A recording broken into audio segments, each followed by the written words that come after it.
जय हिंद दोस्तों, आपका एक और नई वीडियो में स्वागत है। दोस्तों, जैसा कि आपको पता है, लोकसभा 2024 के चुनाव चल रहे हैं। तो हम जो भी बड़ी बड़ी सीटें, हॉट सीटें, उन एक एक करके एक एक सीट के बारे में बात कर रहे हैं। अभी हमने बात करी थी पश्चिमी उत्तर प्रदेश की कुछ सीटों के बारे में, लेकिन दोस्तों आज हम बात करेंगे वो सीट जो खाली उत्तर प्रदेश ही नहीं, पूरे देश की सबसे हॉट सीट है। जी हाँ दोस्तों, बाड़मेर जैसलमेर सीट। आप समझ गए होंगे, बाड़मेर जैसलमेर। जी हाँ, ये वही सीट है दोस्तों जहाँ से निर्दलीय प्रत्याशी रविंद्र भाटी चुनाव लड़ रहे हैं। दोस्तों आइए इस वीडियो को स्टार्ट करते हैं, इसके बारे में जानकारी करते हैं। बाड़मेर जैसलमेर क्या चल रहा है वहाँ का राजनीतिक माहौल। लेकिन दोस्तों, उससे पहले शुरू करने से पहले मैं आपसे रिक्वेस्ट करूँगा, प्लीज़ वीडियो को लाइक करें, कमेंट करें और इस चैनल को जितना हो सके ज़्यादा से ज़्यादा सब्सक्राइब करें, शेयर करें। दोस्तों, आप चैनल को सब्सक्राइब करेंगे, उससे थोड़ा सा मोटिवेशन मिलता है और ऐसे ही नई नई वीडियो लाने का एक अप्रोच बनती है कि ऐसी वीडियो लाते रहें। आपका प्यार और मिलता रहता है। कुछ लोगों ने कमेंट किया था लास्ट वीडियो में कि बाड़मेर जैसलमेर के बारे में कुछ बताएं, क्योंकि आपको पता है बहुत ही चर्चित सीट है। दिल्ली से लेके जयपुर, पूरी दिल्ली और जयपुर ने ताकत लगा रखी है बाड़मेर जैसलमेर सीट पर। तो आइए जानते हैं दोस्तों, ऐसा क्या है बाड़मेर जैसलमेर के बारे में जो इतना पूरे देश में एक अपने आप में एक अलग ही उसका उत्साह बना हुआ है। लोग उसके बारे में जानना चाह रहे हैं, उस सीट के बारे में। दोस्तों पहले हम कुछ इसके बारे में बात करते हैं, बाड़मेर जैसलमेर के बारे में। दोस्तों, पश्चिमी राजस्थान में ये बाड़मेर जैसलमेर लोकसभा पड़ती है। पाकिस्तान की सीमा के बिल्कुल निकट ये सीट है लोकसभा, बाड़मेर जैसलमेर लोकसभा। बाड़मेर जैसलमेर, इसमें दोस्तों जो जैसलमेर है इसको गोल्डन सिटी के नाम से भी जाना जाता है। बहुत ही चर्चित टूरिस्ट प्लेस है और थार रेगिस्तान के बिल्कुल निकट है, पाकिस्तान सीमा के निकट है जैसलमेर। बहुत लोग, काफ़ी टूरिस्ट वहाँ जाते हैं अपना घूमने फिरने के लिए। और दोस्तों, भारत और पाकिस्तान को अलग करने वाली जो पुलिस चौकी हैं लोंगेवाला और तानौत, ये जो लोंगेवाला और तनौत जो सीमा है, ये जो चौकी हैं ये अलग करती हैं भारत और पाकिस्तान को। ये इसी बाड़मेर लोकसभा के अंतर्गत आता है। तो दोस्तों, ये था बाड़मेर जैसलमेर लोकसभा के बारे में, वहाँ की जानकारी, वहाँ की जोग्राफिकल क्या कंडीशन है। काफ़ी तापमान वहाँ पे गर्म रहता है काफ़ी, क्योंकि रेगिस्तान है पूरा, और इस चुनाव में भी वहाँ का तापमान बहुत गर्म है। तो दोस्तों, अब बात करते हैं राजनीतिक परिस्थिति क्या है बाड़मेर जैसलमेर की। तो दोस्तों, बाड़मेर जैसलमेर के बारे में मैं आपको बता दूं, इसमें 8 विधानसभा आती हैं। जैसलमेर, सिव, बाड़मेर, बायतू, पचपदरा, सिवना, गुड़मलानी, चौहटन, 8 विधानसभा आती हैं बाड़मेर लोकसभा के अंतर्गत।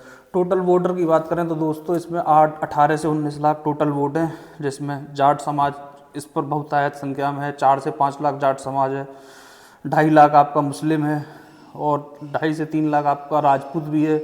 बाकी 4 से 4.5 लाख यहाँ पर दलित समाज भी है। बाकी और समाज हैं जैसे ब्राह्मण हुए, जैन हुए, भील हुए, अन्य जाति हैं। तो ये आपको मैंने जनसंख्या के बारे में बताया कि वहाँ की जो जनसंख्या है उसमें जातिगत आंकड़ा क्या है बाड़मेर लोकसभा का। अब दोस्तों, 2014 की बात करें तो 2014 लोकसभा में जब भारतीय जनता पार्टी की सुनामी आई थी तो उसमें बाड़मेर जो लोकसभा थी वो भी भारतीय जनता पार्टी जीती थी। अब दोस्तों बात करें 2019 की, तो 2019 में दोस्तों भारतीय जनता पार्टी ने वहाँ से कैलाश चौधरी को मैदान में उतारा। कैलाश चौधरी जाट समाज के एक बड़े नेता हैं, राजस्थान में एक बड़ा नाम है कैलाश चौधरी का। जब 2019 में कैलाश चौधरी चुनाव लड़े तो करीब 3,23,000 वोटों से उन्होंने कांग्रेस प्रत्याशी को हराया था और 3 लाख की बड़ी जीत हासिल करी थी कैलाश चौधरी ने 2019 में। उसके बाद कैलाश चौधरी को केंद्रीय कृषि राज्य मंत्री भी बनाया गया था, केंद्रीय कृषि मंत्री बनाया गया था। काफ़ी बड़ा पोर्टफोलियो दिया गया था कैलाश चौधरी को। कैलाश चौधरी वैसे भी काफ़ी हैवी वेट नेता हैं, कद्दावर नेता हैं राजस्थान के। अब दोस्तों बात करते हैं लोकसभा चुनाव 2024। लोकसभा चुनाव 2024 में भारतीय जनता पार्टी ने फिर से अपना उम्मीदवार कैलाश चौधरी को बनाया, केंद्रीय कृषि राज्य मंत्री को। और जो कांग्रेस पार्टी है उन्होंने उमेद राम बेनीवाल को बनाया। ये भी जाट समाज से ही आते हैं, पूर्व में दिल्ली पुलिस में भी रहे हैं। ये भी काफ़ी सरल स्वभाव के नेता हैं। बाकी एक यहाँ तीसरे प्रत्याशी हैं निर्दलीय रविंद्र भाटी। रविंद्र भाटी जो अभी मौजूदा सिव जो विधानसभा है बाड़मेर के अंतर्गत, एक सिव विधानसभा आती है, वहाँ से निर्दलीय विधायक हैं। अभी जो 2023 में राजस्थान के चुनाव हुए थे उसमें निर्दलीय विधायक बने थे। बाकी इनके बारे में मैं बता दूं, रविंद्र भाटी के बारे में, ये पूर्व में छात्र संघ अध्यक्ष भी रहे हैं। जय नारायण व्यास यूनिवर्सिटी जो है जोधपुर की, वहाँ से निर्दलीय छात्र सभा के अध्यक्ष बने थे। ये 57 साल में पहला ऐसा इतिहास है कि कोई निर्दलीय, आप समझ रहे होंगे ना निर्दलीय के बारे में। निर्दलीय जीतना बहुत बड़ी टेढ़ी खीर होती है।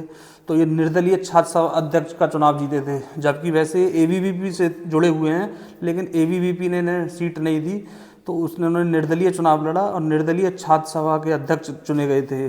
दोस्तों, जैसा कि मैंने आपको बताया रविंद्र सिंह भाटी के बारे में, जब ये जोधपुर यूनिवर्सिटी में छात्र संघ के अध्यक्ष रहे, तो इन्होंने जब कोविड-19 चल रहा था, कोविड-19 में इन्होंने छात्रों की जो समस्या थी उनके लिए काफ़ी धरना प्रदर्शन करा। जब कोविड-19 का पीरियड चल रहा था, उस समय गरीब जो छात्र थे वो फीस जमा नहीं कर पा रहे थे, तो यूनिवर्सिटी से जो फीस मांगी जा रही थी लेकिन छात्र नहीं जमा कर पा रहे थे, तो काफ़ी बढ़ चढ़कर एज ए प्रेसिडेंट छात्र संघ का अध्यक्ष होने के नाते रविंद्र सिंह भाटी ने काफ़ी युवकों की मदद करी, धरना प्रदर्शन करा, जेल भी गए। और दोस्तों, छात्रों को हर मुद्दे पर छात्रों की जो समस्या थी उनको लेकर सरकार और यूनिवर्सिटी के खिलाफ रविंद्र सिंह भाटी ने काफ़ी सक्रिय भूमिका में खूब धरना प्रदर्शन किया। तो इससे उनकी लोकप्रियता काफ़ी बढ़ गई। जब उनकी लोकप्रियता काफ़ी बढ़ गई तो भारतीय जनता पार्टी ने रविंद्र सिंह भाटी से संपर्क साधा और भारतीय जनता पार्टी में शामिल हो गए रविंद्र सिंह भाटी। ये बात है 2023 विधानसभा चुनाव से पहले की। मैं रविंद्र भाटी के बारे में आपको बता रहा हूँ, उसके बाद हम 2024 लोकसभा जो चल रहा है चुनाव, उसके बारे में आएंगे। तो जब भारतीय जनता पार्टी में शामिल हो गए रविंद्र सिंह भाटी, क्योंकि छात्र संघ के अध्यक्ष थे। अब आता है दोस्तों राजस्थान में 2023 का विधानसभा चुनाव। जब राजस्थान में 2023 का विधानसभा चुनाव आया तो रविंद्र सिंह भाटी ने जो सिर्फ विधानसभा पड़ती है बाड़मेर की, वहाँ से विधानसभा का टिकट मांगा। भारतीय जनता पार्टी में उन्होंने खूब कहा, अपनी जो भी उनके सोर्सेज थे सिफारिश थी वो लगाई, लेकिन लास्ट में भारतीय जनता पार्टी ने उनको टिकट नहीं दिया। जब भारतीय जनता पार्टी में 2023 में विधानसभा का टिकट नहीं दिया तो इन्होंने सिर्फ विधानसभा में एज ए निर्दलीय इन्होंने नामांकन कर दिया। दोस्तों, निर्दलीय चुनाव जीतना बहुत टेढ़ी खीर होती है। इसका कारण मैं आपको बता दूं, जैसा कि आपको पता है हर पार्टी का एक वोट बैंक होता है, कोर वोट बैंक होता है। जैसे बात करें समाजवादी पार्टी, उसका मुस्लिम यादव वोट बैंक है।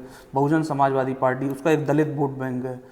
भारतीय जनता पार्टी, कहा जाता था कि जनरल समाज जो है ठाकुर वैश्य बनिया, इनका एक कोर वोट होता है। तो इतना वोट उसे मिलता ही मिलता है जब पार्टी का सिंबल पर आदमी चुनाव लड़ता है, उसके बाद वो आगे बढ़ के जीत करने में आसानी होती है। लेकिन एक निर्दलीय जो प्रत्याशी होता है उसका कोई कोर वोट बैंक नहीं होता, वो हमेशा जीरो से बॉटम से टॉप पे जाता है। तो एक निर्दलीय जीतना बहुत बड़ी टेढ़ी खीर है आज की राजनीति में। और खासकर हम बात करें नॉर्थ इंडिया और ये जो राजस्थान, मध्य प्रदेश, उत्तर प्रदेश, जो अपने नॉर्थ इंडिया के जो भी राज्य हैं। तो दोस्तों, इन्होंने 2023 विधानसभा में सिर्फ विधानसभा से नामांकन दर्ज किया। काफ़ी यूथ इनके साथ इकट्ठा हुआ, काफ़ी अच्छा इन्होंने चुनाव लड़ा और 2023 में दोस्तों 4034 वोट से ये जीतने में सफल रहे। एक निर्दलीय प्रत्याशी के तौर पर इन्हें 78,726 वोट मिले। फतेह खान जो थे उन्हें 74,692 वोट मिले और कांग्रेस को 54,692 वोट मिले। दोस्तों, अब आप सोच रहे होंगे कि भारतीय जनता पार्टी को क्या हुआ। तो जो भारतीय जनता पार्टी ने विधानसभा की जिसे टिकट दी थी, उस प्रत्याशी को मिले 22,412 वोट और चौथे नंबर पर आए। जो बीजेपी ने जिनको टिकट दिया सिर्फ विधानसभा से 2023 में, वो चौथे नंबर पर आए। और रविंद्र सिंह भाटी जब बीजेपी से टिकट मांग रहे थे, उन्हें टिकट नहीं दी और वो एज ए निर्दलीय 4,000 वोट से जीतने में सफल रहे और बीजेपी वहाँ चौथे नंबर पर खिसक गई। इससे आप उनकी लोकप्रियता का हिसाब लगा सकते हैं रविंद्र सिंह भाटी का। अब दोस्तों आया 2024 का लोकसभा चुनाव। भारतीय जनता पार्टी ने फिर नज़दीकियाँ बढ़ती गई रविंद्र सिंह भाटी से, तो बीजेपी में शामिल करने का उन्हें न्योता दिया कि अब आप विधायक भी बन गए, अब भाजपा में शामिल हो जाओ। लेकिन उन्होंने अपनी अब शर्त रख दी कि मुझे 2024 लोकसभा का चुनाव लड़ना है और बाड़मेर जैसलमेर सीट से आप मुझे भारतीय जनता पार्टी का प्रत्याशी बनाइए। बीजेपी में काफ़ी मंत्रणा हुई, काफ़ी मीटिंग हुई, वहाँ से टिकट मिलना रविंद्र सिंह भाटी के लिए आसान नहीं था, क्योंकि काफ़ी हैवी वेटेज नेता कैलाश चौधरी जो कि केंद्रीय कृषि राज्य मंत्री हैं, उनकी टिकट काटकर एक नए युवक को टिकट देना इतना आसान नहीं था दोस्तों। तो भारतीय जनता पार्टी ने उनकी कंडीशन नहीं मानी और 2024 लोकसभा का चुनाव की टिकट उन्हें नहीं दी और कैलाश चौधरी को अपना प्रत्याशी घोषित कर दिया। फिर रविंद्र सिंह भाटी ने अब 2024 लोकसभा चुनाव जो है, इसमें फिर इन्होंने निर्दलीय पर्चा भर दिया है। अब निर्दलीय पर्चा भर दिया है दोस्तों, अब देखना होगा कि वहाँ क्या रहती है। लेकिन एक बात मैं आपको बता दूं, जो बाड़मेर जैसलमेर लोकसभा के बारे में इस समय वहाँ का समीकरण निकल के आ रहा है दोस्तों, रविंद्र सिंह भाटी बहुत अच्छे उससे चुनाव लड़ रहे हैं। उनकी सीधी टक्कर कांग्रेस से है, भारतीय जनता पार्टी टक्कर में नहीं आ रही है जैसलमेर में। मैं कोई ज्योतिषी नहीं, मैं कोई भविष्यवक्ता नहीं। आप 4 जून को जब रिजल्ट आए तो मेरी वीडियो देख के उस पर कमेंट करके बता देना कि जो मैंने कहा वो गलत या सही कहा। भारतीय जनता पार्टी तीसरे नंबर पर जाती हुई दिख रही है। जैसलमेर बाड़मेर जो लोकसभा सीट है वहाँ सीधे सीधे कैलाश चौधरी की, माफ़ कीजिए, रविंद्र सिंह भाटी की सीधी टक्कर कांग्रेस प्रत्याशी से है, बेनीवाल से।